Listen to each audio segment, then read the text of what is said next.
ياسين والقرآن الحكيم إنك لمن المرسلين على صراط مستقيم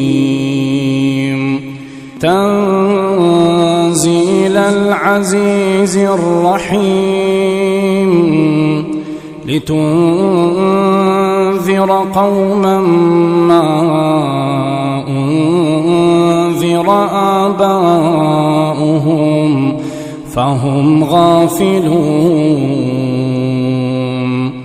لقد حق القول على أكثرهم فهم لا يؤمنون إنا جعلنا في أعناقهم أغلالا فهي إلى الأذقان فهم مقمحون